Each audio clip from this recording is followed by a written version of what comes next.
सदाशिवसमारम्भां शङ्कराचार्यमध्यमाम् अस्मदाचार्यपर्यन्तां वन्दे गुरुपरम्पराम्। श्रुतिस्मृतिपुराणानाम् आलयं करुणालयं नमामि भगवत्पाद शङ्करं लोकशङ्करं शङ्करं शङ्कराचार्यं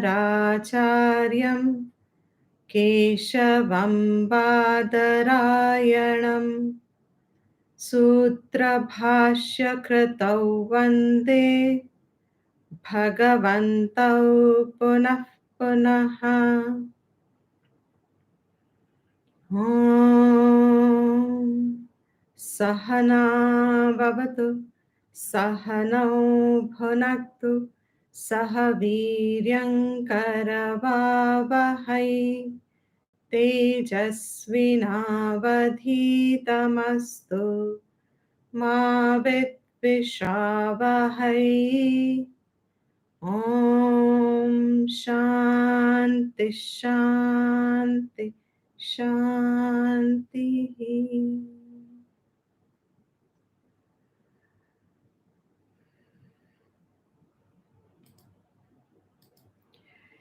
Yes, so everyone, welcome, namaste, and we are continuing our revision that we started, and we've completed the 10th and the 11th verse, and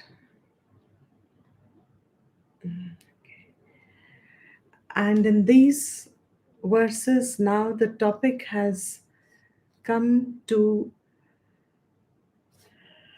understanding a very simple Vaidika Drishti, something very simple. We don't have to complicate it in our understanding. Is the concept of yajna, idea of yajna, is the knowledge of yajna. And without going too much into what it is symbolically meaning and what it should, and take it on face value. What does yajna mean? What it means is what is said. There is nothing more to read in it. Yajna is a kind of a specific karma. And Krishna says here that doing these yajnas is your obligatory duty. As simple as that. A life without these karmas, specific karmas, are completely laukik. When we say laukik karma means the karma which pertains to the world. All actions that pertain to the world, that refer to the world, that are bringing about a connection with the world which is drishyam, which we see, which is in front of us. हम जो भी करते हैं, अगर वो हमारे जीवन के लिए, अभी के लिए, immediate life तक निर्भर है, whatever karma we do, whatever action we do, here the word action is also good to substitute, because laukik karmas are actions. Action means any form of an action which employs your physical body. It employs your organs of action. But when those actions are only centered on the immediate world and they help you within your lifespan, These are laukik karmas. What are these laukik karmas? Anything that you can think of as a karma. What are those anythings? Examples? It can be just simply um, walking, going to the shop, cooking, brushing, um, talking, just anything, and employed with your work field, whatever your work field is. Throughout morning to night, we are doing actions. These actions are centered on the immediate world, pertain to our life now, जो हमें दिख रही है, this birth. Alaukik karmas are classified as those karmas which are bringing which are mentioned in the Vedas or in any of our Shastras as those specific karmas which have the extra ingredient of Ishvara in some form, Bhagwan, Ishvara, Devata. They are included in those karmas. That is also one of the components of what makes a karma. These are called really karmas in a traditional sense. इनको हम सिर्फ action नहीं कहते. Alaukik means karma. Karma means alaukik because Vedas don't talk of laukik karma. Laukik karma means आपकी शरीर स्थिति के लिए whatever you're doing. They don't talk about those karmas. When Vedas talk about karmas, they mean alaukik karmas. What is the advantage of that karma? Why are they advocating those karmas? Because of the ingredient of Ishvara in it, Bhagwan in it, that action has an extra phalam attached to it, which is called adrishta phalam. It brings adrishta phalam. Adrishta phalam is classified punyam and papam. Both are adrishtam, which means a karma which is done with a component of Ishvara included as one of the components in one of these.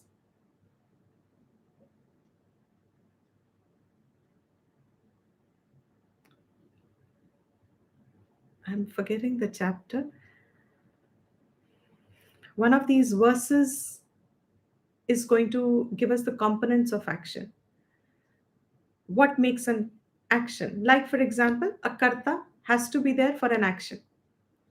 You do it for a particular result. So there is a component of a object of your action. Then there is an instrument of your action. Through some means you do that action. So there are components of an action. For any action to complete, there is a karta, there is a karma, there is a karanam, there is a sampradaya. Sampradaya means आप किसके लिए कर रहे हो. A lot of various categories. So they are all components of action. But in none of these components do you have Bhagwan included. When Bhagwan gets included as a component in your action, in any action, now even in a laukik action, if you include Bhagwan in that, now the same laukik karma now becomes alaukik karma. But Shastra tells us, since it is very difficult, unless until we train ourselves or we are educated upon it, it's not easy to convert a laukik karma into alaukik karma because a big factor is having Shraddha there. पहले तो भगवान ही हमें श्रद्धा होनी है. Most of us are not clear about who is Bhagwan, what is Ishvara. We have faith to some extent, but not enough to include in our action. Therefore, they specify certain, I call them as practice actions. Whatever actions, karmas that the Vedas talk of, they give us the practice of how to include Bhagwan in our karma.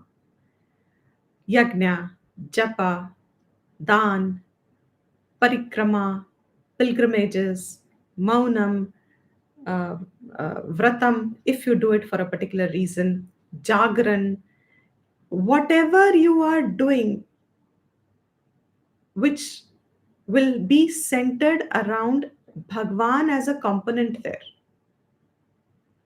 that karma gets classified as alaukik karma. And उसका फायदा है कि you have an extra phalam coming to you, which is adrishtam. You earn an adrishta phalam. Adrishta phalam means the fruit of this is not seen yet. You may not see it in this lifetime. You may not see it in many lifetimes. You don't know when you will see it. Let's put it this way. It's not immediately seen. Laukik karmas are immediately within the vicinity of your lifespan, you can see it. Like, for example, if I work for a company, I get my salary at the end of the month. Now, I work for a company, I get a salary. I work harder, I get an incentive. Now, these are drishta phalam. I experience them now within a shorter span of time, relative time. I can experience the phalam. Adrishta phalam is the span of time may be much longer. I may not, most often, I may not connect the causation of which karma brought which phal. But in Adrishta Phalam, that Daivi component, it's called Daivam. When you bring in the Daivam in your action, that Adrishtam is now mostly associated as Punyam because it's Daivam, you've offered it. But sometimes it can have a counter result. So Papam is also called Adrishta Phalam. Means कुछ किया था, आज जो भुगत रहे हैं या भोग रहे हैं, we cannot trace back its cause. If I have earned an incentive in this life, in this month, I can trace it back to what I did. But punyam and papam, I cannot trace back directly what must have brought this result, good or bad. And it is usually not in my control. It is a manifestation of a result. These are called alaukika karma, bringing adrishta phalam. And the practice session that here in our context of Karam Yoga, Bhagwan has given us the knowledge of Karam Yoga. And as a practice session, he says, doing your yajnas is your obligatory duty. And that is where you learn how to include Bhagwan, Ishvara in your component of action. And once it has got ingrained, you have learned it, it's become a technique, natural to you. You can put it in any action, and every Laukik action can be converted into a Laukik karma. Like, for example, I cook. And when I cook and I'm not in a good mood, I cook with a lot of anger and frustration in me. I cook because I am forced to cook. I have no choice. Hmm? I'm bitter inside. Why am I doing this? What has me? Why am I into this? Why am I the only one who is blah, blah, blah, blah? So I am doing the action of cooking. I am the actor of that act of cooking. And there is a result coming, which will be cooked food. It is going to be very soon on the table. That cooked food is a laukik karma, laukik karma. It is just another action. How will I convert this laukik karma into alaukik karma? The ingredient that makes it alaukik is Ishvara. Now, the minute I say I may be very angry before I start, I may be very frustrated, I may be bitter, I may be even, why am I only cooking always, etc., etc. My state of mind may be that. But before I start cooking, if I am reminding myself that this is one of the opportunities I can take, and the food that I'm cooking is actually going to be भोग, ईश्वर के लिए बन रहा है, भोग चढ़ाने के लिए बन रहा है, या किसी को देने, किसी और के लिए, how a mother, if she has to cook for her children, what happens? The same food. something extra ingredient gets added in it.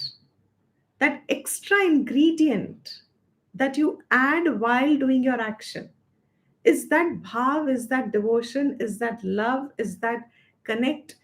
You call it any name. But when it is for Bhagwan, the same laukik karma now turns into alaukik karma. So that cooking is no longer just another action. This cooking has become a means of your prayer, a devotion. It is an expression of your uh, it is an expression of your devotion. Let's end it there. It's a prayerful action. That's the right word. Now that action has become a prayer. A prayer is an action. A prayer doesn't mean I'm asking. This is also a very wrong understanding in the world. इतना float हो गया है ये because of all the influences of other um, religions. In a Vedic system, prayer is an action. I'll repeat it a billion times. Prayer is an action. Prayer is not a meek asking state of mind. Hey Bhagwan, mujhe de do. Have mercy. Have no. Have forgiveness. No. Give forgiveness. No, it's an action. Prayer is an action. Prayer is a karma. That karma that you generate, that you do, when Bhagwan is a component, that he says is your duty. And as I just said, it is a part of your own practice sessions. Bhagwan helps us by giving us all these varieties of karmas that we have in the world, that the Vedas talk of. Bring in your life any one of them. And I stand by these words completely. Any one is also adequate. But having that firmness, persistence, consistency with it, the karma that gets generated starts to produce whatever it's intended to, because all karmas have to have results. The law of karma is infallible. A karma cannot be without generating a result. So the way one does the karma is what is changing the result. And therefore, he says, this yajna, when actions are done as a yajna, and if everything is still not very clear, replace yajna with single word, prayerful action, a prayerful karma, a karma which is now a prayer. And prayer, don't take it as a Bhagwan se mangna is called prayer. Prayer in the Vedic sense is karma. A karma which is a prayer means connects me to Bhagwan. Doing those karmas, he says, when you do them well enough, consistently, you will be freed from the bondage of karma. You'll be freed from the cycle of karma, phala, etc. Then in the 10th verse, as I think we did this yesterday, we did 10th and 11th also, I'll just quickly continue. He said, when the creation was made, when it started, when it manifested is the Vedic vision. Creation doesn't start. In our Vedic theory of creation, there is no beginning of creation. There is a continuity of creation, sustenance, dissolution, and then emergence of a new creation, sustenance of that, and dissolution of that. This is an endless cycle. Just as I wake up in the morning, I sustain the day, I go to sleep. When I go to sleep, my day is wound up. I am completely detached from the sense of this body. In my sleep, I am detached from I am Deepti. I'm detached. These words should strike home. In sleep, I am detached from the notion that I am an individual. In sleep, I am detached from the idea that I am an Indian. I'm so and so. I'm a woman. I am born here. I am, etc. I'm completely detached. I have no connection to it. There is no knowledge, there is no memory. It's what is that state? From Shastra Drishti, this is a state of my entire individuality going into unmanifest, but in a seed form. It is still there, but it is in a seed state. Seed state means it is not yet manifest. When it is manifest, when I wake up in the morning, I have the sense I am this individual. I have my hands and legs working, kicking, etc. I'm hungry. I want this. I want all that samsara that I experienced yesterday. In sleep, it was completely detached. I had no connection of it, no memory of it. No, I cannot tap that. I cannot tap the individual in my sleep. If I tap the individual in my sleep, I'm not sleeping. I'm still awake. In sleep, individual is not felt, is not known, is not there. It's resolved into a seed form. But because it is still there, it emerges again. Absolutely the same thing happens at a macrocosmic level. The totality of our sanchita karmas, totality of our karmas of all the beings work to create a creation, work become the nimitt of the kind of creation that emerges. The sanchit karmas of all the beings is the nimitta of the kind of creation that will come. And that creation will have sustenance. And that sustenance, once that kal is over, it'll again have a resolution. And then, based on whatever gati is each one of us, again a new creation will emerge. And for that new creation, there is a new Prajapati, a new creator. Brahmaji is the creator. A new Brahmaji comes up. When this creation started as in, again I'm repeating, manifested. When the creation manifested, along with the manifestation of the creation, Brahmaji also manifested Yajna, the knowledge of Yajna. Vedas. Brahmaji, another word is Vedas. Yajna, another word is also Vedas. Because in the Vedas itself, Yajna is elaborated. The various kinds of yajnas, the karma of yajna is spoken in the Vedas. Vedas are the praman of yajna karma. Only Vedas have this knowledge. You don't have this specific kind of knowledge, karma's knowledge, in any other text, in anywhere else in creation. Only Vedas give us the knowledge of yajna. Yajnoka means Vedas manifested along with creation. And Bhagwan, Prajapati, told the Praja, the created world, the beings, having created, he said, may this yajna be your milch cow, Kamadhenu.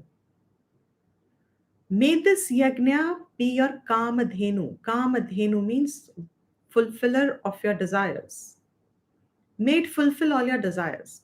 Through yajna, may you fulfill your desires. Yajnas is a form of karma.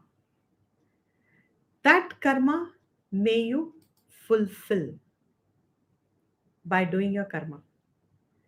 And in the 11th verse, because these karmas have the element of offering, have the daivam in it, you oblate the action to a deity, to a god, to a divine being. Let's put it this way: a divine being, which our eyes cannot see, but The presence is known because of the elements. These elements are personified. I think that's the right word. The elements are personified. The force of the element, the function of the element is personified as a deity, Bhagwan. Those you are offering your karma to. So, what happens?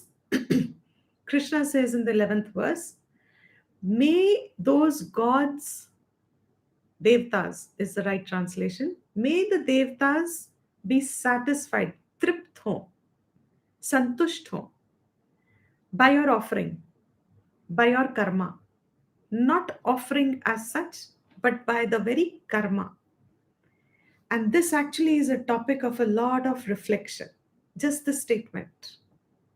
May the devta be tusht, santusht, tript, pleased by your offering, and that offering means by your karma. If you're a very superficial listener or superficially interested, then for you, offering would mean what am I offering? So I should offer better. I should offer more. ज़्यादा देने से भगवान ज़्यादा खुश होगा. So you have all these floating in the world. As I said, when I was young, my parents were also told, Vaishno Devi जाके माता को पैर चढ़ा के आओ, गोल्ड का पैर चढ़ा के आओ, and सब ठीक हो जाएगा. And fortunately, मैंने अपना ही पैर डाउन किया, ऐसा कोई नहीं करेगा ये सब. But what is that floating? You offer more. And when you offer more, you think Bhagwan will be more happy. That is how the best things in creation get offered. But what is going to be giving tushti to Bhagwan? Let's take a parallel to understand what is giving tushti to Bhagwan. What can give tushti to Bhagwan? To this, whomever you're offering the action. Take a parallel. If you have an opportunity to do some good service in the world, koi bhi, any service that we understand as social service. Supposing you're feeding someone who's hungry, a person who's been hungry for 2 days, and you get the opportunity and you say, let me feed the person. Now, what is giving tushti to the person? What gives tushti to that person? Is it the food that you gave that gave tushti to the person? It's the bhav. It was the bhav. The hungry person also became tusht, not by the food, but by your bhav. The food had become secondary. It's filling his stomach. The same thing if you would have offered, if you just, ठीक है, खाओ, खाओ, खाओ. ले लो. Extra है मेरे पास, ले लो, तुम खा लो. Now what has happened to the karma? It has filled his stomach, no doubt. You've given more food probably. It was left over and you said, tum kha lo. More food, stomach is more filled. But is the person tusht enough to have a sense of a return back to you? और वो कहेगा मेरे पास तो कुछ देने को है नहीं मगर भगवान आपको कुछ दे. Will that not come out from the person? मैं तो कुछ दे नहीं सकता but may भगवान give you back multiple times. Isn't that the bhav that the other person who's tusht will have for you? Definitely. That is what is meant by Bhagwan ko tusht karna. It is not what you are offering. It is how you are offering it. And that howness of the karma is what is giving you chitta shuddhi. How you go on improving your howness, how you can go on improving every day.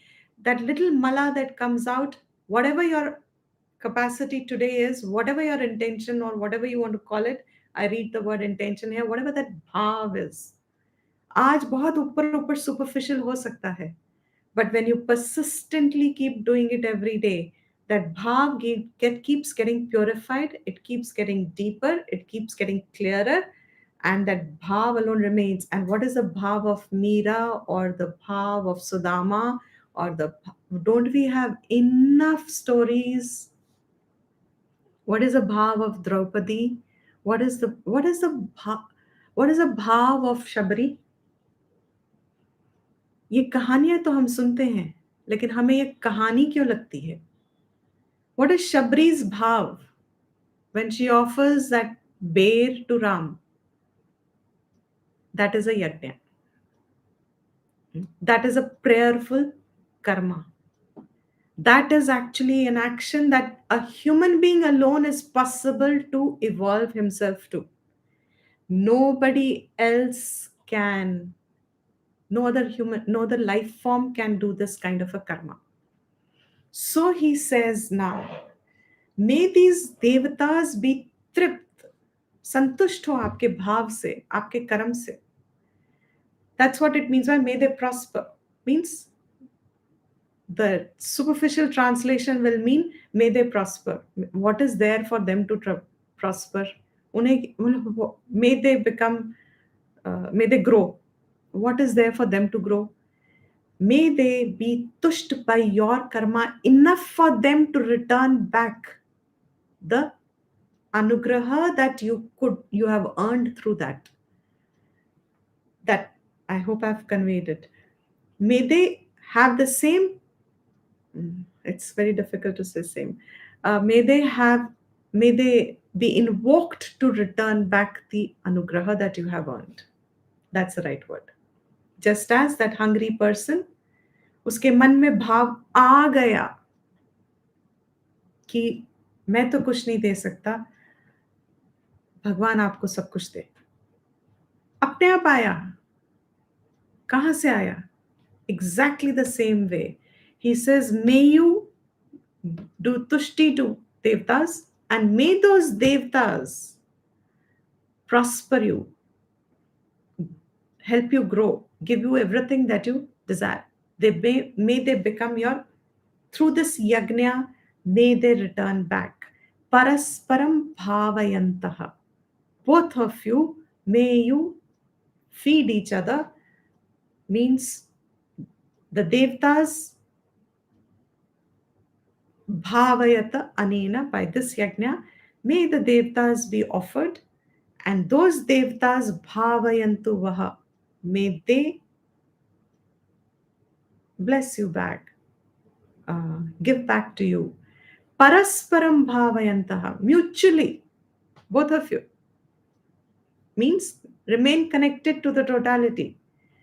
You serve the totality, and the totality also serves you back. Through this mechanism, through this technique, through this method, through this Vaidika method, Shreyaha Parama Vapsyatha, may you come to your own Shreyas. May you get your Shreyas. Then, 12th verse. Ishtan Bhogan Hivo Devaha. Now he is talking about that tendency in us that we all have when we don't have Chitta Shuddhi. Means that impulsive nature of ours, which we are carrying through other life forms, apne liye, how the psychologists' theories today say, the Freudian and the other one, I forget the name, when they say survival of the fitness, survival of the fit, and another theory like that, means we all work for our own survival, and those instincts are strong, and those instincts are what makes us operate on our rag dvesh, work for our own sake. Because we work for our own sake, we do not realize that Our sustenance is coming from totality, and the totality is governed by devtas, by these. Charles Darwin, okay. Yeah, survival of the fittest was Charles Darwin. Uh, that's right. So, so may these, when we start working for our own sake, Ishtan Bhogan ही वो देवाः दास्यन्ते यज्ञ bhavitaha. Yajna bhavitaha means once the gods, okay, yajna bhavitaha means satisfied by the yajna, by your karma. Who's satisfied? Devan. The devtas तृप्त होके आपके कर्म से ते देवाहा, I'm sorry, uh, those devaha dasyante, they give you, what do they give you? Ishtan bhogan, they give you your desired objects of your bhog, whatever you want. And the examples our acharya has given is, if you want a partner, they give you a partner. If you want money, they will give you money. If they want whatever is your bhog ki avashakta, yeah, for you to experience desired objects, the gods pleased by your yajna will give you whatever you are, um, your desired objects. Taihi dattan pradayebhyah, whatever they have given, if you are yaha bhunkte, whoever enjoys whatever they have given you as your gifts, as your, as for your bhog, whatever you have got for your bhog, if you are to enjoy them without taihi dattan pradayehi, without giving them back, without offering something back to them. So you are enjoying all the benefits of creation, the food, the water, the air, the space, our comforts, everything. That is why every material object in our culture, in our tradition, in Vedic view, is divinized. I said this yesterday also. If I am blessed with money without giving back, would mean what? I must have a devata there. And since money is power, is Shakti, it has a femininity, feminine gender. Therefore, there is a goddess there. Who's that? Lakshmi. If I'm blessed with knowledge without giving back, to whom? Whom will I give? Knowledge is personified. Again, knowledge is Shakti. Therefore, personified as a Devi, as a goddess. Who's she? Saraswati. So, whatever we are enjoying, Aishwaryam, Yasha, anything, anything that we are blessed with in our life, and we are all blessed with something or the other. There is no prani who is not blessed. Whoever is blessed, I mean, everyone is blessed. Whoever enjoys these things without offering back.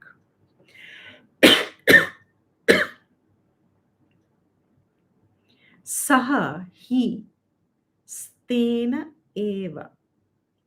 Who is he? He is a thief. Stena means a thief. He is one who is called a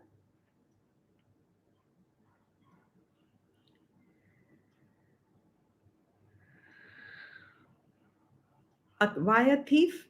Because you have enjoyed their glory, their, you've taken, as if partaken what is their विभूति, आप उसको enjoy तो कर रहे हो, आप वो अनुग्रह ले तो रहे हो, but you're not returning back anything, you're not giving anything back. Therefore, Who are you? He says, anyone who does this is now a thief. You are called a thief, which means you are, I'm once again repeating, the word is a very powerful word. Stena eva saha. Whoever. Taihi dattan. Dattan means diya hua.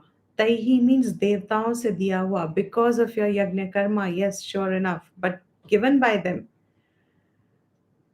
whoever is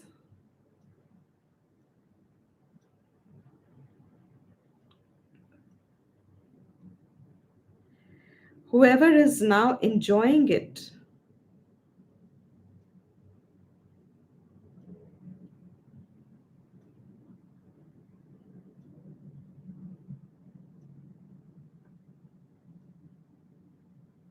Hmm. Ah, Taihi dattan apradayebhyaha, without giving back. Apradayei means bina diye hue. You are enjoying whatever they have given without giving them back. Who are they? You are a thief. Stena eva saha. Whereas, no.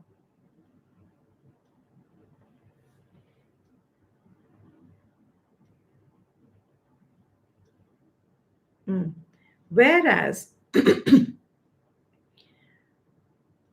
whoever enjoys yajna shishta, ashinaha means eats, means whoever enjoys. Bhunkte is also same, eats, enjoys. Yajna shishtaha, whatever are the remnants of yajna, means through your action, through your karma, after having offered, whatever is left, you remain content eating that, enjoying that. Dene ke baad. So you find in our culture, amazingly, this was so embedded in the society. Unfortunately, the learning part of it has a huge disconnect. So people are either blindly following it or have given it up to follow.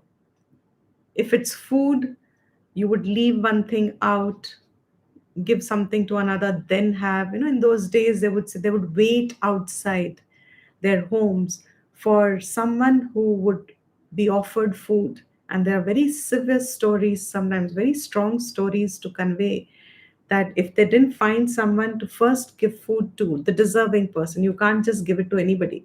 The person had to be deserving, wanting the food. And if you were able to offer, then you could eat your food. So many such things. Even before, they'll offer small bits of food uh, to the various gods, and then pranaya, swaha, panaya, etc. And then you take the food. Every aspect of it was like that. Why? It ingrains in us that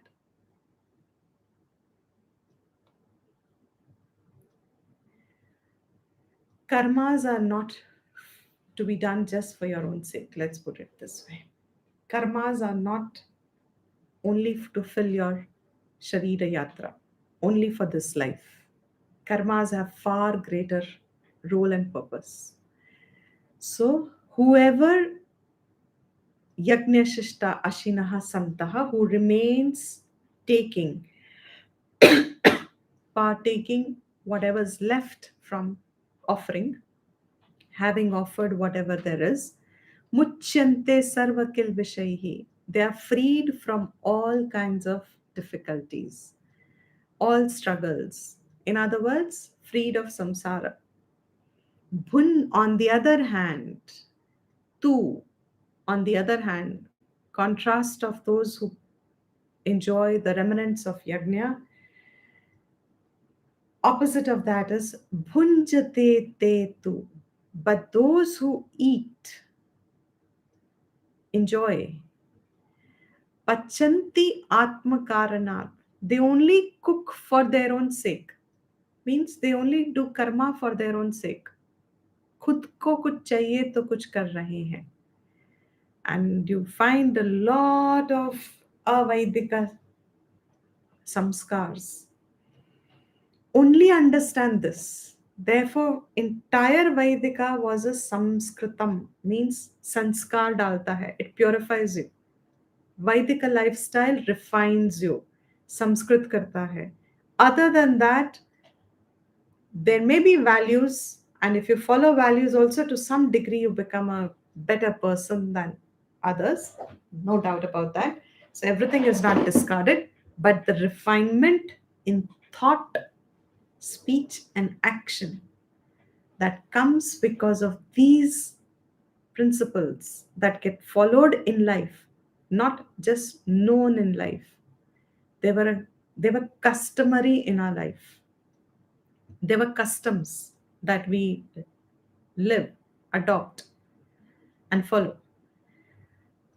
Opposite of this is those who only cook for their own sake. करते हैं अपने लिए करते हैं. Even भगवान को कुछ कहते हैं तो अपने लिए कहते हैं, मांगने के लिए कहते हैं. आत्म कारणात, for their own sake. Pachanti, they cook, because the whole context is cooking, consuming. So here also he uses the word pachanti, who cooks, means you are doing your work only for your own sake. They are, what do they actually eat? Agham. They are eating papam. And who are they called? Ye. They are papaha. This is a word which is a जो पाप करते हैं. They are, it's referring to people. They are those who do papam. They eat papam. Means they think that I am doing karma for my own sake. So in other words, let me put it in a laukik karma. If I'm working and I'm working only for my salary, I will surely get my salary. But I will use all kinds of means to upgrade myself, or promote myself. I can use any means to promote myself, because I'm working for myself. I'm working for my pay. I'm working to get a more pay at the end of it. So I may slip into doing, I will, in fact, not may. I will slip into doing all wrong actions. Ultimately, I'll start manipulating. I'll start pleasing the bosses. I'll do things that I'm not ought to be doing. By my own system, also, I will start doing all that. And what are they? They're all papam. So they eat papam. So yajna, he says, is your kamadhenu. And the same thing he's now explaining in the whole food cycle. How in creation, when we said along with creation was yajna, he's placing yajna in a food cycle entirely, sustaining cycle, what is called a sustaining cycle. So far, we are all okay. I'm going a little fast. No, Deepti ji, it's fine. All right. It's all okay? Okay, fine. So now in the 14th and the 15th verse, he shows that importance of yajna. What is this yajna? Annat bhavanti bhutani. We did this in a lot of detail, so I'm just touching the points. You'll have to go back to those classes and listen to that for the details of it. This is a revision class, so I won't go into this food cycle and its details here. Bhutani, all beings, which is creation, all living beings. Where have they come from? Annat, from food. Annam, from food. And there we had explained in details how every seed has these layers, and there is this, and the whole process of food germinating and becoming a plant, capable of further seeds, etc. So, food, annam, not just any food, annam, grain, is from where beings are born. Where is food coming from? Annam coming from? Parjanyat anna sambhavaha. Annam is born, origins. Sambhava udbhut hota hai. It arises from parjanya, from rain. Yajnat bhavati parjanyaha. Where does rain come from? Yajna. Yajna karma samudbhavaha. And yajna comes from karma. I think now it should be very clear to everybody. Karmas are of many kinds.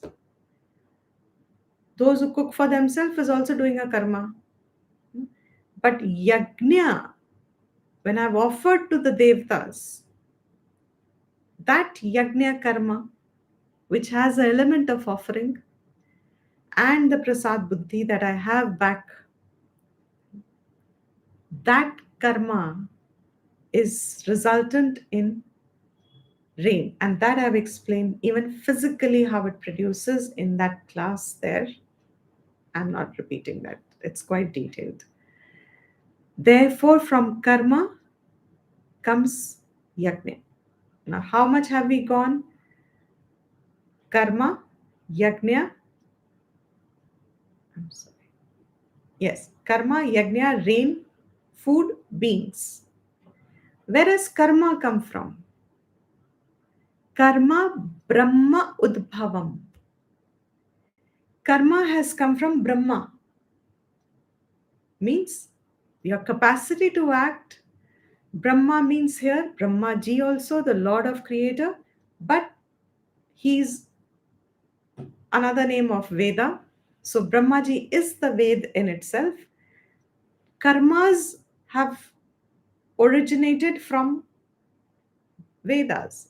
The knowledge of the karmas is in Vedas. Veda is the praman of karma and yajna in particular. So from Vedas have come these karmas. That's why I'm repeating myself. Karma word is also a very Vaidika word. Years I have spent, because we learned it in English, years we have spent, our brains were wired in English. Action, action, action. How has action come from Brahmaji? How do you understand that? Action comes from Brahmaji. Okay, fine. Capacity to act comes, but there is a missing link. When you understand that Vedas is a praman for all karmas, karma is a Vaidika term, then you understand yajna is a Vaidika karma. That yajna is producing the food cycle, is generating, is sustaining creation. How? And here is where you get the clue. Fascinating clue. He said, Vidhi, know. Know that Vedas are the origin of karma, and Vedas themselves, Brahma, Brahmaji, Vedas, where have they come from? Akshara Samudbhavam, the indestructible Ishvara. And further Ishvara into Nirgunam. But because the whole creation is mentioned, we give the creator, we don't say Brahman creates the world, Ishvara creates the world. So, where has Vedas come from? Akshara Samudbhavam. They are manifestations of Akshara himself. Akshara. Shara means that which gets destroyed, which is perishable. Akshara means that which is imperishable. Ever there. Nityam. Everlasting. Tasmat. Therefore. Sarvagatam Brahma. Therefore, this If you take it as a translation, it would mean all pervasive Brahma. But Sarvagatam Brahma means Sarva Artha Prakashakatvat, means the one which reveals all the arthas. What are all the arthas? All your Purusha arthas. Purusha arthas is what you know as Purusharthas. What are the Purusharthas? Artha, Kama, Dharma, Moksha. These Vedas reveal the four Purusharthas which a human being engages his life with. Therefore, even as a fulfiller of your Artha and Kama, Yajna is your method. For fulfiller of your Dharma, Yajna is the method. As a fulfiller of Moksha, Yajna is the method. How? Dharma and Moksha makes the Yajna Nishkam, and Artha and Kam makes the Yajna Sakam. Tasmat.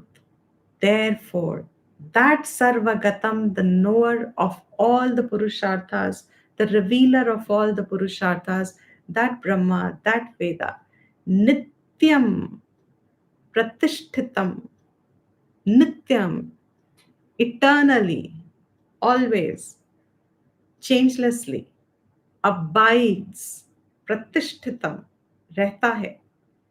कहाँ? यज्ञ, in yajna. It ever is manifest in yajna. That Akshara Brahma is manifest in yajna. The potential that infinity is expressing through this specific action called yajna. The whole cycle is amazing. I can't say anything more than that. It is just outstanding vision of unifying the individual with the creation, connecting them, dissolving the barriers of this individuality and ahankar that I am this and the world is not. It connects everything as one source, takes everything back into Akshara Brahman, and Yajna is the central focal point connecting manifest and the unmanifest world. Evam pravartatam chakram. In this manner, this cycle that has got pravartit, has got is now on. चक्र cycle जो अब चल रहा है, प्रवृत्त हुआ है. This cycle that is now pravrit. O Parth, in the second line, O Parth, the cycle that is now pravartitam, yaha iha na anuvartayati. Yaha, whoever, iha, idhar, here, na anuvartayati, who does not follow the cycle here. The cycle that I have set the niyam with, जो भी यहाँ पे इस cycle को उल्लंघन करता है, इस चक्र को नहीं फॉलो करता, whoever breaks the, whoever what is that word for saying, flouts the niyam, whoever does not follow the niyam, this is the niyam, whoever does not follow the niyam, aghayuhu indriya ramaha mogham जीवति. मोगम जीवति, he lives in vain, उसका पूरा जीवन व्यर्थ हो गया. अघायुहु means you are eating papam. Aghayuhu, you are living in vain, eating papaha. How? What is the reason why you are living in vain and eating papam or accumulating papam? Indriya Ramaha, because you are Indriya Ram. It's a nice way of explaining seeking pleasures through your senses. Sense pleasures, how objective and refined it sounds. But what is it? Indriya Ramaha. You are reveling in your indriyas. इंद्रियों के साथ जुड़ के आप what is pleasing to the indriyas and what is not pleasing to the indriyas, you are just living in the realm of the indriyas. And what is the realm of the indriyas? Only drishtam, now, here, instant pleasures. Such a person who is indriya ramaha, mogham sajivati, he is living, his life is wasted. That's a right word. Pura जीवन व्यर्थ हो गया. It's wasted. Interestingly, I think it's floating in the latest news. There is a research that's come up of more than 300 people who had a cardiac arrest and they were res- res- resuscitated. What is the word? Resuscitated. Who were brought back. Um, who had, whose cardiac activity had flatlined and they were brought back. It's very fascinating, the research. They're coming very close to saying that so far science believed that your brain dies almost instantly the minute your cardiac activity stops. But now they're beginning to realize, and then they said afterwards it's up to 10 minutes, maybe the brain activity lasts. Now they're realizing that there is a few hours almost. And people have who have come back to life again have had kind of experiences, and they are, the scientists are saying it's going to take very long for the science community to accept it, of course, but they have at least come to accept this much. And they're saying that what they're talking about is neither hallucination nor illusion nor delusion. They're all, but it seems to be another, they're not able to define it, but they have definitely eliminated that it is not just hallucination or delusion or etc. etc. Partha Sajivati. And a lot of them said that the minute so called physically here they were declared dead, uh, the first impressions that floated was how many people were touched by them, their life. And next came how their life was touched by few people. And various stories. We won't go, that's out of context here. But why I'm bringing this up is Mogham Sajivati. The feeling that my whole life went away without gaining anything is a real feeling. मैंने कुछ प्राप्ति नहीं किया इस जीवन में, मैंने कुछ किया ही नहीं इस जीवन में.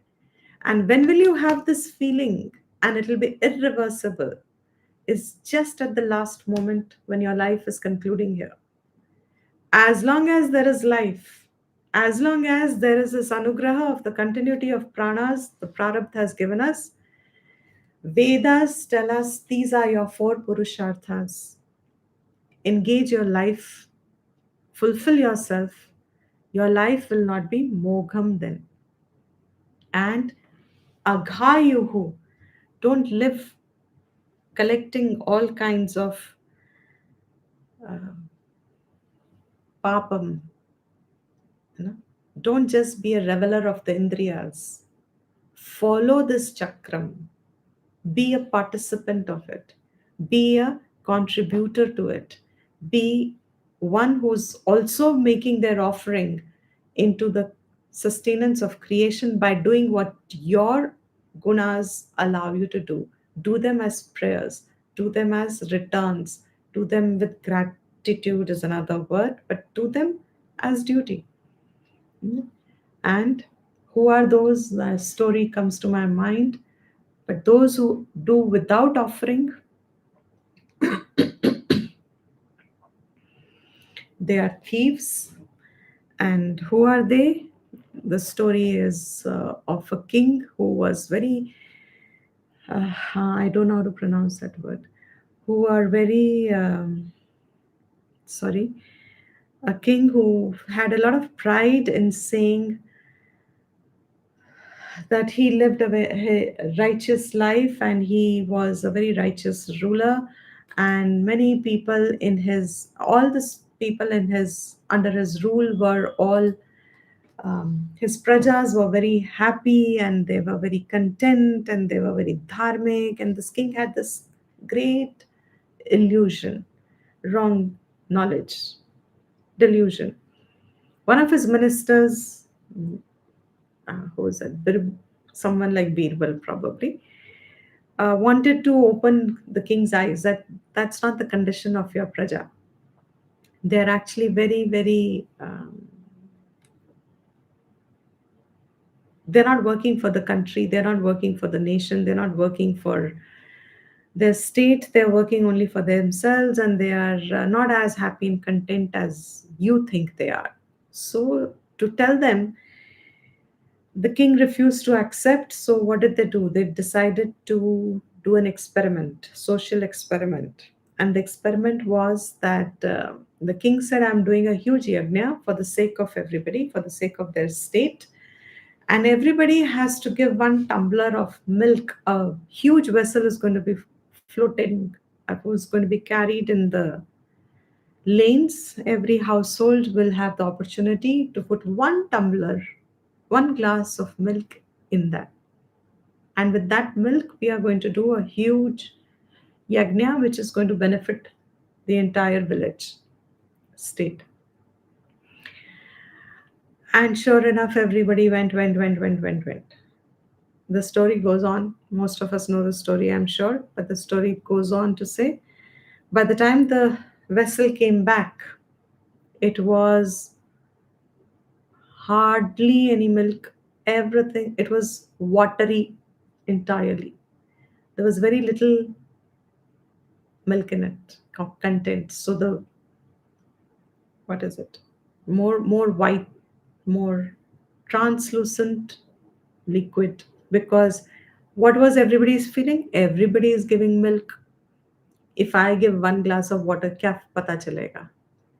Most of the people thought, if I give only one glass of water in this, everybody giving milk, how will it matter? Who will know? Sure enough, when it reached there, one realized that most of the people are living for their own sake, not living to give back. Therefore, Mogham Partha Sajivati. Oh, Parth, they all live in vain. And then he continues.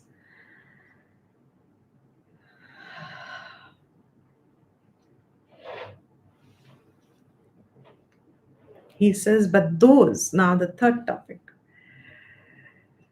17th and 18th verse, he talks about those who are living, having lived with doing what they're supposed to do and got the chitta shuddhi, they are freed of any duty. The 17th and the 18th verse was a little break in the thought, because he's bringing in the context now once again that karmas are not endlessly to be done. You get freed of your obligatory karmas when you have gained enough chitta shuddhi and you've qualified yourself for Atma Vichar. Then you have no more karmas to be done. So he brings in, but for those people, yahatu atma ratihi eva, those who are reveling in Atma, eva syat atma triptaha cha manavaha. But that manav, who's a person who is satisfied, triptaha, within himself. Note the singular word manavaha. He's not saying manavaha. Magar jo, singular. Previous was all plural. That single one who put that milk, probably, very few people must have put milk in that pot. Manavaha. But that person whose atmaratihi, atmatriptihi, atmani eva santushtaha, satisfied, content, sitting in Atma Lok. Brihadaranyaka Upanishad says that's your Atma Lok where you live.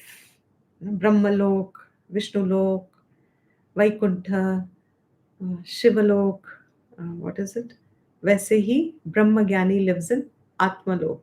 It's a way of saying he stays in आत्मरति, आत्मतृप्ति, आत्मसंतुष्टि. जो आत्मा में अपने आप में पूर्णता से रह रहा है, who has recognized their स्वभाव पूर्णत्वम, तस्य कार्यम न विद्यते.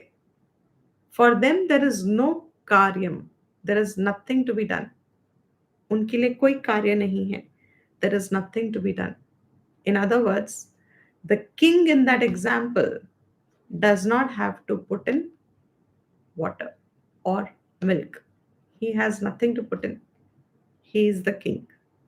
In the same way, जो आत्मा लोक में रहता है, who's gained Atma Vidya, who's established in Atma Vidya, who has known their own nature as Brahman, which is not born, which doesn't die, which is not burnt, which is not wet, etc. All those lakshanas that he gave in the second chapter. जो वो जानता है अपने आप को ऐसे, for him, न कार्यम विद्यते. There is no work left for him to do. नैव तस्य कृतेन अर्थः न अकृतेन इह कश्चन. There is nothing for him to do here because there is nothing that is not done. Means there are two ways of saying it. Na eva tasya kritena artha. There is no artha for him.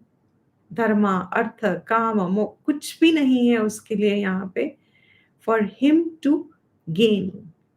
Na akritena iha kaschana. Neither is there anything that is not already gained. He's triptaha. He's kritakrittaha. He's gained everything that needs to be gained. Nacha asya sarvabhuteshu kaschit artha vyapashrayaha. There is in all the beings, nacha asya sarvabhuteshu, towards all the beings, kaschit artha vyapashrayaha. There is nothing left. He's not dependent on any being. Let's put it this way. Nacha asya sarvabhut amang. In all these, on any being, he has nothing left to depend upon. He is not dependent on any being, including, if you are understanding the whole thought flow, including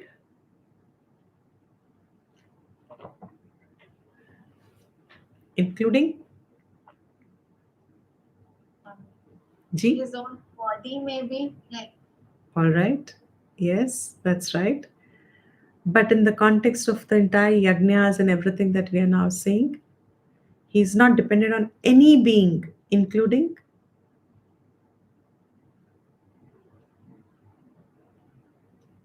Ishvara, including Devatas, if they are those higher beings, supposedly, that Vedas are talking about, that we offered action to and they helped us. He is now freed of all karmas. उसको कोई कर्म करने की अब आवश्यकता नहीं है.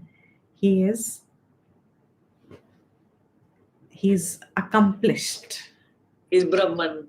He is Brahman. He's accomplished the human goal for which he had the human body.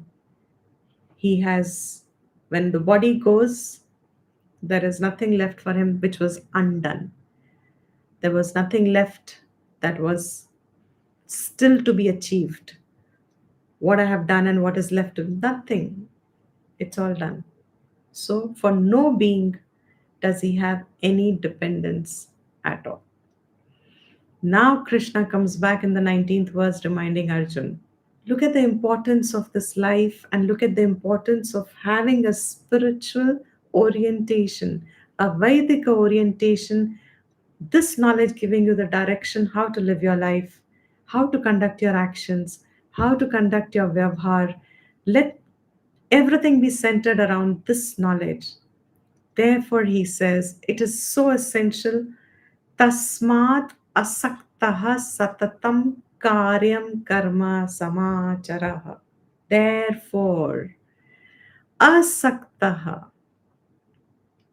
remaining detached, remaining unattached, satatam, always, karyam karma, do what you ought to do. Samachara, remain engaged always in doing what you ought to do versus what I want to do, what I like to do, what I don't want to do, what I don't like to do. Why should I do? Why does the other person not do? मैं ही क्यों करूं? Why am I always made to do this? Why am all those thoughts, put them in the fire of yajna? And what should emerge? Your sense of duty. If it tells you this is my karma to be done, I do them as arpanam, I do them as karam yog. अगर मेरा है ये, मेरे portfolio में मेरा कर्म है, I do them Ishwar अर्पणम. Therefore, satatam karyam karma samachara, because, yes, because that is, that yajna is only possible in a human form. Asaktaha hi acharan karma.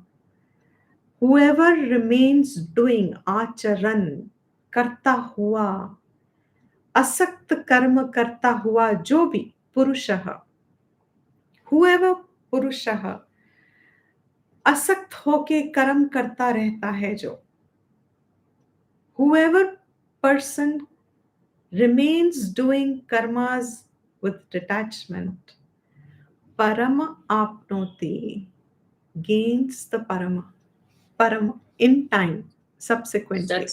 That's Vishnu, right? You had told us Yajna is another name for Yeah, Vishnu. yeah. And that Vishnu then represents the final.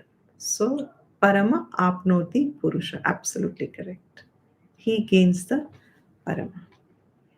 Then now from the next verse, here itself, he's of course started from 19th verse, he started the next topic, the fourth topic, and from the next verse, he's going to give us various examples, keeping Arjuna's Kshatriya Dharma in mind, that he's not being told something new.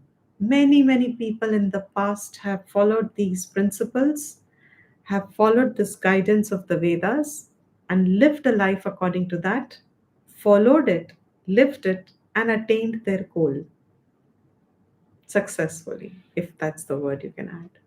He's going to say that in the next verse onwards, which we will again take it next class. I think next week we should be able to conclude the revision. Okay, I'll just conclude the class.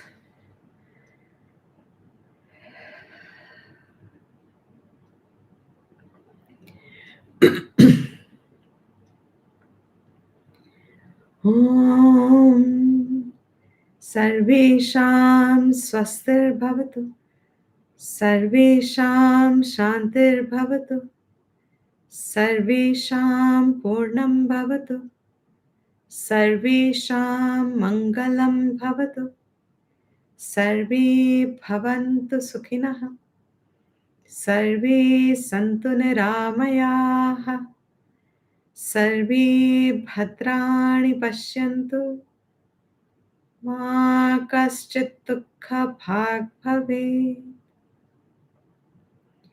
Om Swasti Prajabhya Paripalayantam न्यायेन मार्गेण महीं महिषाः गोब्राह्मणेभ्यः शुभमस्तु नित्यं लोकाः समस्ताः सुखिनो भवन्तु काले वर्षतु पर्जन्यः पृथिवी सस्यशालिनी देशोऽयं क्षोभरहितः ब्राह्मणाः सन्तु निर्भयाः ॐ शान्ति शान्ति शान्तिः. Recording stopped. Thank you, everyone. And I just need feedback from all of you. For the fourth chapter, before we start, I'm once again asking because our audience keeps changing. And as per the audience, I guess our duty is to take the class, seeing who's there in the class.